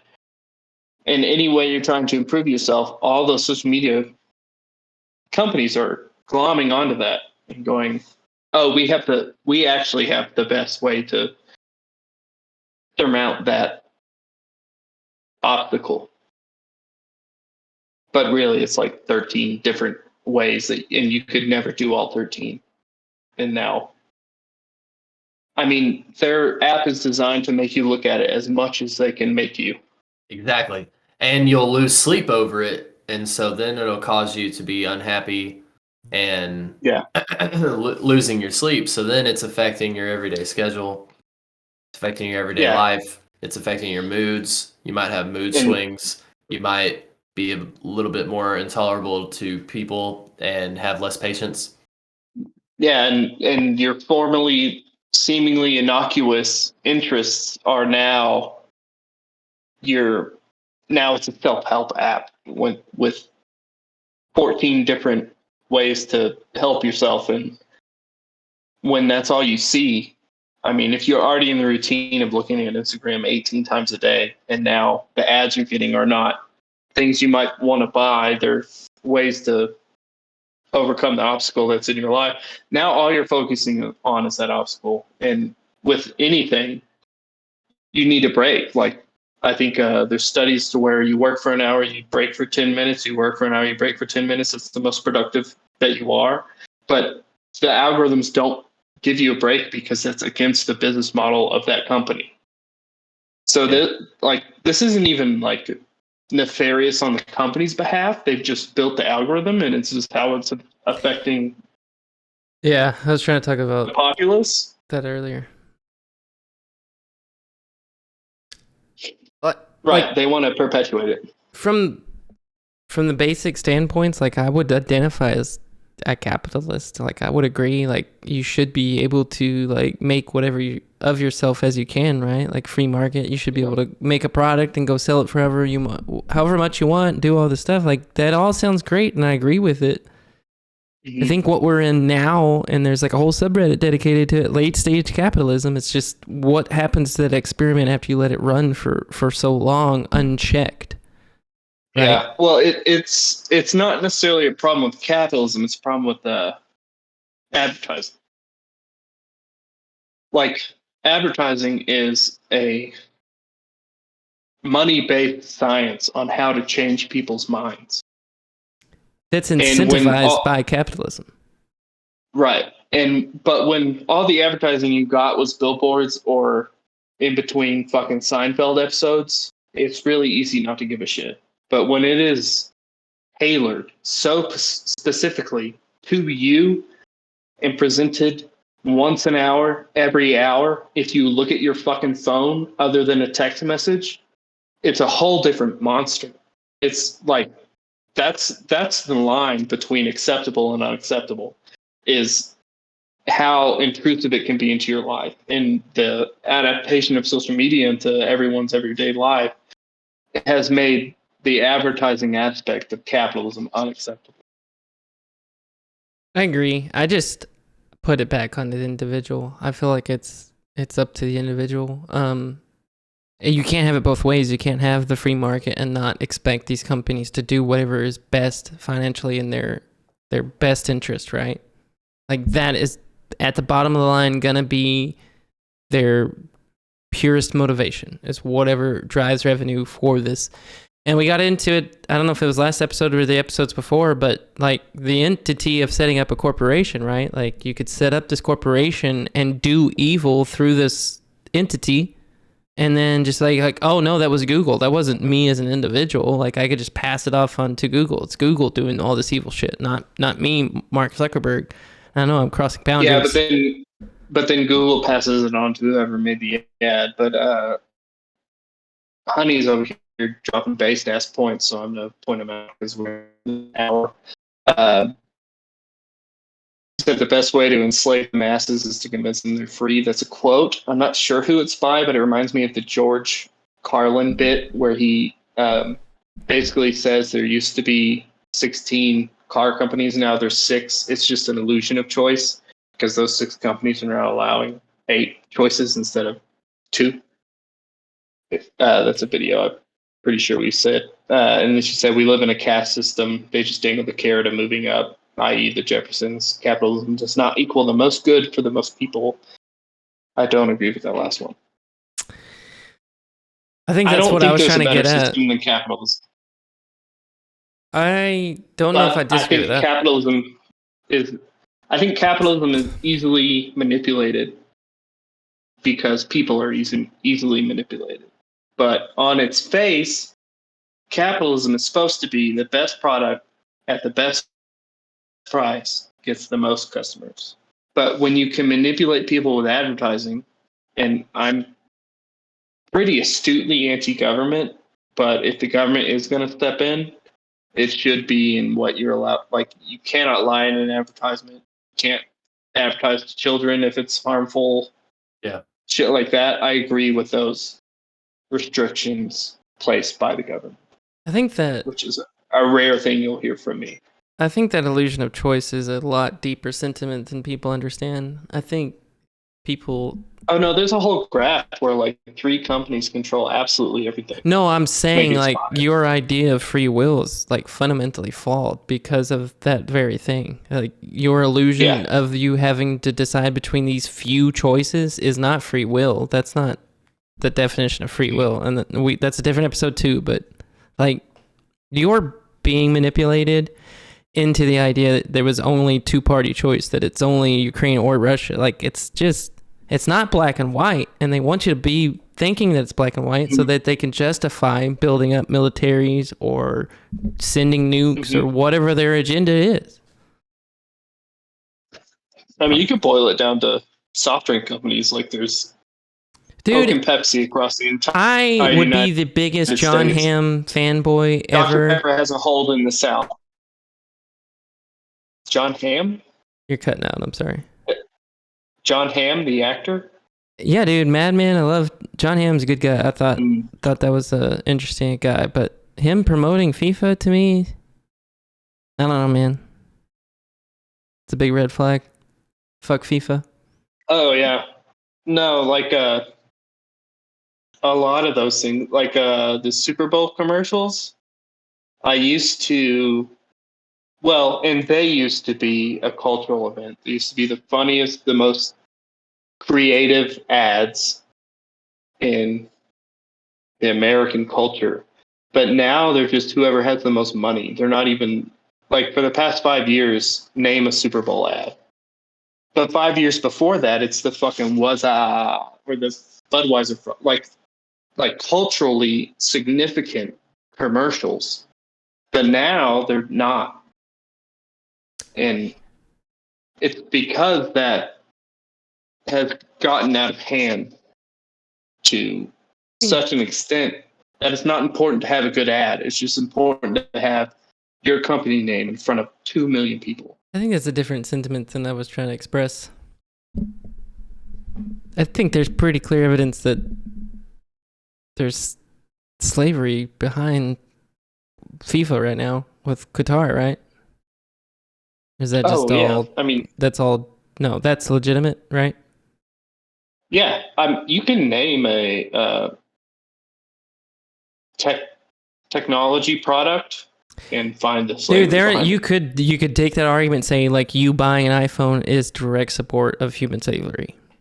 Sorry to Because tell it you. is, because cobalt is mined in Africa only, and Yep. they'll cut your hand off if you don't come back with enough cobalt. Just so you know, like you buying an iPhone is supporting that, right? Yeah. But that to me is the sentiment. That's the Have you ever watched The Good Place? No, that I'm about sounds to like plug something The my Good mom would Place as watch. if it needs a plug. No, The Good Place is good stuff. You talking about The Good Dinosaur? No, The Good Place is, I'm not going to give away the twist, but like the premise that like you die and you went to, they call it the good place, they don't call it heaven, but you die and you go to the good place. Mhm. But there's a twist, I'm not going to get into it, but to me that followed that same vein. I'm sorry. I didn't mean to go off on a tangent. Oh, cool story. I didn't mean to, diverse. Divert. They're basically saying like you couldn't be a good person because there's so many stuff that you're just participating in not knowing. Like there's no ways of knowing you're buying an iPhone is supporting child slavery in a third world country on the other side of the globe, right? Like there's no way of knowing that, but whoever's in heaven taking tally of this stuff for sure knows it, right? Like you just bought an iPhone, Yeah. dude. You're going to hell for sure, and you never even or it's an illusion. That's the point. Well, I accept your illusion, and I always try to boil it down to like a morality Mm-hmm. in a normal person's life. Like, there's not a smartphone you can buy. That's not true. It's 100%. Okay, what is it? I don't know what it's called, but there's brands out there that are pretty transparent and I don't know, nothing phone or something like that, or Okay, so they're not. They can't necessarily compete in the marketplace. oh no, yeah, I'm not arguing against that point. Aside from them saying we don't do this, that's the only reason anyone buys their phone, Right. and that doesn't come across my existence almost ever. It wouldn't, right? Why would it? Right, exactly. So the moral question in my mind is, can I have a job without a smartphone? Can I provide for myself without one? And the answer is no. And so the response becomes, it does not matter which smartphone I buy. Because I have to take care of me, number one. And any smartphone I buy is off the back of just the worst life you can imagine. You said you have to have a cell phone to function in the world? To function in the United States, I have to have a job. To have a job in the United States, I have to have a smartphone. Most jobs that require you to have a smartphone provide the smartphone, yeah? No. I think there's some laws in place against that. I don't want to get into it, but I think there's some stuff that says... Okay, but does that change the morality if you're using a smartphone? If I went out and purchased one versus the employed by a company that provides one, I think that's different a little bit, yeah. I mean, you're still using a purchased smartphone. I didn't purchase it. I'm employed by somebody that provided it, which is an argument that's just as bad, I'm sure, but... Yeah, that's my point. Yeah. Is that the morality in that situation is moot. Because there's no overcoming that. Unless I hinder my own life significantly. Salsa doesn't have to have a smartphone for his job. All right, he can T9. There's still cobalt in those. Try not having a cell phone. I don't think there is an economical or logical way around it. I'm just saying it is the fact of the matter. Is it technically possible? Yes. Is it realistic? I don't think it is necessarily. even. I'm not arguing that it is realistic. I'm not saying that it's 100% impossible to live. Dude, it gets And crazy. so my point in all of this, and even let's tie it back into social media, to do this podcast, to do my other podcasts, I have to have a social media. To have a job, I have to have a smartphone that involves slavery in some place I'll never know about. Yeah. And so the question morally within that is, how do you act morally in those spaces or in those situations? And I think the answer is like, do you think what you're providing is counter to what's required? Like, obviously, this is a conspiracy podcast, and we're kind of pointing out that these things are evil, or I think not necessarily great. I think these things It aren't. helps my morality. I think these things aren't inherently evil. I don't think social media is inherently evil. I think there's nefarious entities behind them that are driving stuff, and that was the point of this episode, is that there are government officials interfering with it. Like, there are alternative motives driving some of the stuff that you're seeing, and that was the point that we named this episode social media. But the overarching funny nut theory idea is that what we kind of been touching base on just now. Well, so, and like, zoom out again. So the idea of social media is not evil. The idea of the internet or having a smartphone is not evil. But the tunnels that you're forced down in any of these ideas, like, let's take social media. You're either going to be on Facebook, Twitter, Reddit, Instagram, you name it. Those tunnels are run by corporations who have their own biases and are affecting the policies within those social media corporations. To the extent that they're forming the identity of the populace wherever they're active in. They're the public opinion, for sure. Yeah, they're not unbiased. And that's all anyone is actually asking for. Why are we doing away with laws to... yeah. No, yeah, you're not wrong in saying, like, the Fairness Act being repealed is a mistake. If you come from it from a different approach, by the capitalist approach, it is an argument against capitalism. It is anti-free market if you're telling people what they can and can't do on that platform. How would you explain to your grandmother why her Facebook feed is creating a polarization in her views? I would say that anything that you click on is reinforced and sent like articles in that direction. So if you say you click on something that says, I like George W. Bush because he has a quote saying, like, I love America, and you click on that, you're immediately met with another article from, I don't know, DeSantis saying, like, oh, I'm shipping immigrants up north. And you're like, oh, that sounds kind of reasonable. And then you click on that, and then it's just, you keep going down that rabbit hole. Well, I think you can even zoom out from that, in that your grandma was not the first one to join. Yeah, so when she joins Facebook as a 60-year-old woman, in my case, white woman, she's placed in an algorithm based off that alone. And now she's in that feedback loop because they want her to look at Facebook nonstop. And so if you join Facebook as a 20-year-old white male, they're going to show you the left and they're going to show you the right. And if you click on one, they're going to keep showing you that side. And they're going to put you in that loop because they want you in that loop. But I think the things that they're presenting within that loop, in the manner that they're designed to keep you in the loop, are not the organic things that are popular within that sentiment. And the case in point is like a Ron Paul or a Bernie Sanders. Both of them got ranked on whatever site you were looking at.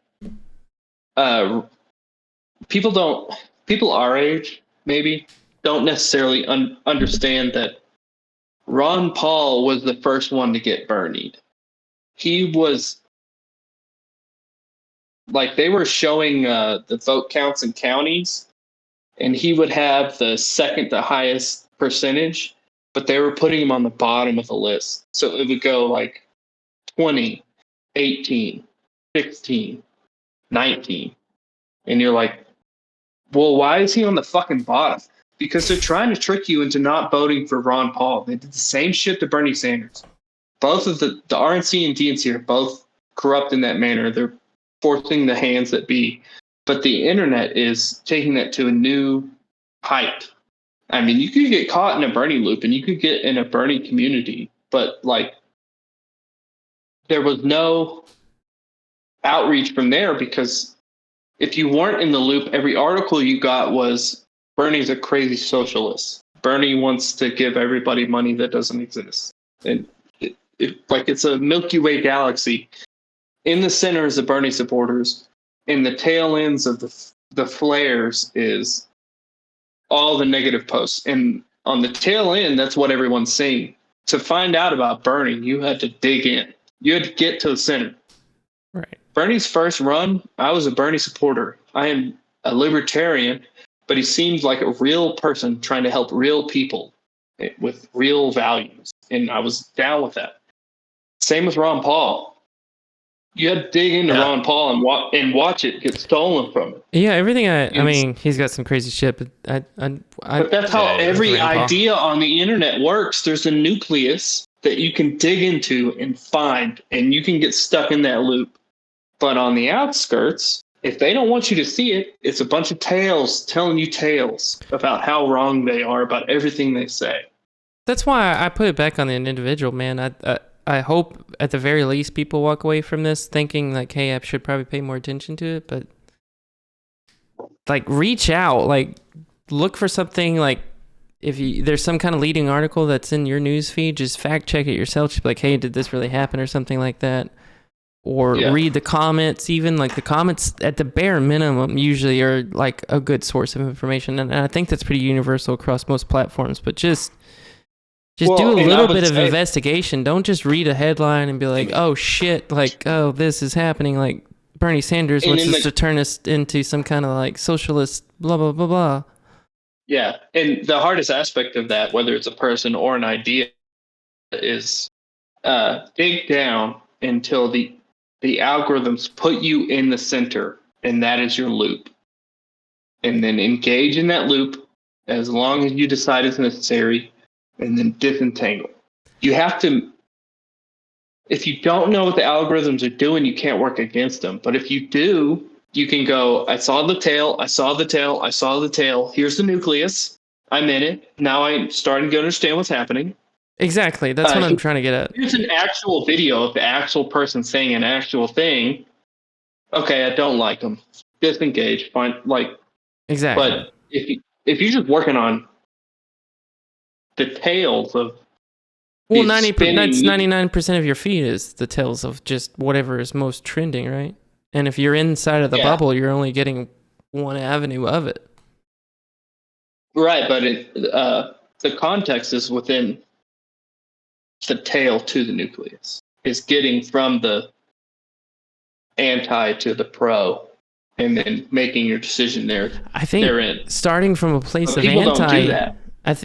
I think starting from a place of anti would be a red flag. If you're reading something that is like derogatory, dude, I have thought about like maybe trying to publish some kind of. Well, it works inversely as well. Yeah. What do you mean? I mean, they're definitely trying to suck you into the middle of some of them. I think they are incentivized to suck you in. Yeah. Absolutely. And they're also incentivized to throw 30 tails instead of 6. Yes, I agree with you. And if you go back to our analogy from 2 weeks ago, and I brought up last week, guitars, red guitars specifically, there's not many tails, because consequentially, your thoughts as a person, if you're Googling red guitars, are somewhat unimportant. But the more pertinent to everyday life a subject gets, whether it be some type of policy or philosophical idea, or I mean, it can be pretty inane too. If it's just against the grain, those tails get more enumerated. I agree with you. I think it And is. That's the real trouble with social media, is that people don't understand how to navigate it and how it is trying to manipulate. I think it is important to understand how those algorithms work. I think, and that if Jason was here, I don't think he's here. I haven't seen ketchup pop up, but there is the thought of the algorithm working the way it is. What we're trying to provide in this social media episode, 2-part episode, is that algorithm that you think is pure, that is just feeding you based on your own personal pure feedback, is being manipulated by these other entities. And that's the whole point that we're trying to make within the social media bubble. There is an algorithm, and it is designed to do what it's doing, and you are getting that. And me being me, I'm saying that's 90-10 split. 10% of what you're getting is curated by some other third-party entity that I'm saying you should be aware of. And I'm thinking it's more like 50-50. I'm being generous. 90-10 is probably pretty generous. It's probably closer to 50-50, 60-40, whatever you want to say. I think it very much depends on what you're looking at. Like 100%. I think you could get tied into some bubbles. The red guitars, it's 100% just a feedback loop. And I don't give a shit about that. No one gives a shit about that. But where there's any influence at all, or any real money based, like Guitar Center doesn't have any fucking money. They're not trying to get you to look at Guitar Center's red guitars. They are, though. Guitar Center's going to pop up first if you Google red guitars. yeah, But if it's more important than red guitars, if it's any more important than red guitars, it is just constellations of loops and tails and fighting against like if you just look at one article and you only look at the headline, you're automatically wrong. You got to look at all of the headlines at least. You got to read an article from every side or watch a video from every side and before I think you can even try to start making your own idea of what is even going on. Go ahead, Drake. No, I think the algorithms too, like on my Instagram personally, like I watched one reel of the singer Paramore, Haley, whatever her last name is, and now every time I get on Instagram, it's like so many of the reels that I see are her singing on stage, and a while back it was like these different singers, and now I don't get the singers anymore, but now it's like these other people that are working out, so it's like all these people showing off their bodies working out, and I'm like, I didn't even like look at anything to do with that. Why the hell is that on here? But then they're also giving me 50 videos of Haley Williams, I think, dancing. And to bring it back to like the Andrew Tates and like the comment on your shirt, the Polybias of the world, somehow those people were able to seemingly uninvited catch the manipulation of the algorithms in their favor. And those are just two examples of a multitude. And so that lends credence to being more organic, but I also think that it's the inverse in that, like, perhaps the rise and fall of Andrew Tate was purposeful. Maybe Polyphia is more organic in that they're fucking What was the purpose best at behind what they Andrew do. Tate? To create a boogeyman. I didn't make the point earlier, but we created a boogeyman in the 50s with the Soviet Union. That was 100% fictional. And we're going to get into it. So different podcasts, different episodes. We are at the 2-hour mark. Nice. I don't feel like touched on some of the psychological stuff. I mean, we kind of did. We kind of did. Oh, we made it through most good of it. enough. We got a lot to. We did not touch, and I'm proposing right now, not next week, but at some point, AI, singularity, where we're going, roadmap, we're very much on. What? Social media will turn its head again, and we will have to have this podcast again. I agree. We'll I'm just find more saying information. AI and absolutely. singularity is probably an episode on its own to talk about for sure. But BOC Honey just said TikTok algorithm is fire, and I totally disagree because mine is full of mentally handicapped people, and I don't understand why. I think I She understand why. watched one video with a handicapped person, and so now that's all it does. Is like I personally don't use TikTok, but everyone I talk to that uses TikTok, they say they watch one thing that someone sends them, and it fucks up their whole algorithm. I know exactly the video then because it was a very cute and I don't know what the word humbling what the fuck ever, but it was a grown man 20 25 on the beach on TikTok, and he goes, "I'm at the beach," and it was like the cutest, like most wholesome video I've ever seen in my life, and I watched it probably like 13 times in a row because it just made me smile inside. And now TikTok just sends me fucking like people disabled in ways that you don't understand how that even works. Like the other day I found one, and a girl's head was where her left shoulder should be. Oh wow. And so she kind of looked like Igor or something. And I was like, what the fuck? Who even makes these videos? I wouldn't doubt if there's some kind of mechanism to record like a verbal reaction to something. If you see a TikTok and you verbally, I'm sorry, like if you audibly LOL or something, I share them. That's probably why. it 'Cause every time tracks I get that. Like a you real saw weird the one- video of the guy at the beach and immediately was like, "Oh my god, this is awesome!" It's like, "Gotcha." I don't know. Every time I get like a real fucked up TikTok video or like a real uncomfortable one, I share it to a group chat with me and the Lothmans and Adam. And if you're up on the rolling third, you'll know who I'm sending it to. And they always go, "What the fuck?" And I go, "I know, man. Right? Isn't that weird?" It's probably because I keep sharing them. Probably. Anyways, let's take the. Ooh, we're 5 minutes over. Who's still in here? Let's get a poll for next week, as fast as we possibly can. What are we looking at next week? Do you think? Next week would be JFK if you want to kind of do just. You said tertiary JFK next glance. year. I'm agreeing of doing some kind of special thing next year. I'm just saying like next week is the anniversary.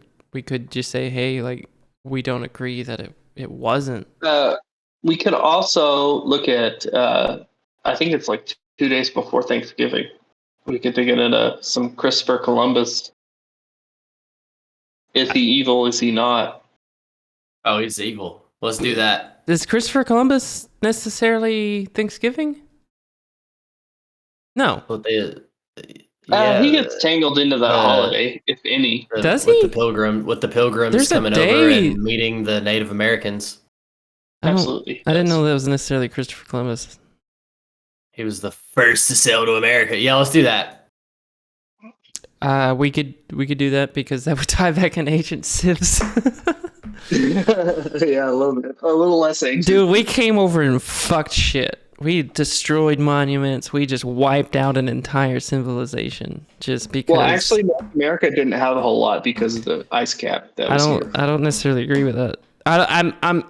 I'm saying there was probably a line around Ohio with like some sheet ice, but I'm saying like Mississippi, Louisiana was very, very technological advanced. No, absolutely not. They were mound builders. What's Poverty Point? They're saying do JFK. Poverty All Point is in Mississippi, and it's astronomically aligned. It's aligned astronomically. There you go. Well, I've not heard of Poverty Point. I'll look into that. But I think JFK, let's take a 1 week tertiary glance. Let's do an overview. I think we have to. Your homework is we're Poverty Point and then JFK because shit, dude. Okay. I'll take that. I'll take that. But the podcast is going to be. Podcast next week will be about JFK. There we go. I'm going to have to limit myself. That's why I'm saying like JFK, we could probably do a whole series on. Like, I'm not afraid to just touching on it next week. Like, hey, I don't think it was Oswald acting alone. Like, that's a podcast. That's one episode. Yeah, we could pick a certain part. And then next year we do the whole year. There's evidence of JFK was exposed to alien information, and then they killed him because he was going to be like, hey, this should be exposed. There's shit going on in Antarctica around the same time with UFOs. Like, there's evidence he did acid, and that's why his whole policy position. Dude, yeah, like there was a dramatic change in his policies before and after this exposure to these people that were known to be like acid people. And anyways, yeah, let's do it. All right, JFK. Don't dig too deep. It's gonna be mine. Perfect. That's what we'll do. All right, next week, JFK. We're gonna do plugs with Drake first, I guess. All right. All right, you can follow my band, Abel Delilah. We have a new song out. I know I say it every week, but it's all good. It's called Flavor. That means if you haven't listened to it, you should go listen to it now since I've said it 4 times. But you can also find me here on Twitch. My name's going to change in 2 days. It'll finally be what I want it to be. But right now you can find me at Dark Lord Adar, and I think it's in the little loading screen when y'all are just sitting idle. And next is Clayton. I always go last. I have way more. Oh, my bad. Molasses. I don't really have any plugs other than this show, and then I occasionally pop up on stream on Twitch. BOC Molasses playing video games to just random video games. Warzone 2 came out. Might jump on that with Mustard. If he's streaming, that's who we're rating. The music was made by me. I do some live streams producing music sometimes. That's it. BOC Molasses Twitch or BOC Molasses or funny here right now, this right now. You should do more of those music production streams, by the way, because our music's dope on this shit. So this is Funding Ethereals. Please follow us on YouTube, Rumble, Instagram, Twitter. We're on all of those, and our follow count is lacking, to be quite frank with you. But if you watch here, I don't give a shit. I do a podcast every Sunday, 8 p.m. on YouTube. The Rolling Third, no spaces. You can follow me at BOC Wasabi on Twitter, Instagram, and here on Twitch, which is few and far between, but I think they're awesome when they happen. You can also catch Jeremy on Sundays, unless he can convince his brothers to take his place on the Rolling Third as the computer guy. But focus is on this show, so hit us up on all those socials, and we'll see you next week when we talk about JFK. That's it, right? We're good? Yeah, not super in-depth, but we'll get to it. All right. Later. I'm going to leave you guys with some flavor. Hell right. Yeah, right. Shipping it right now.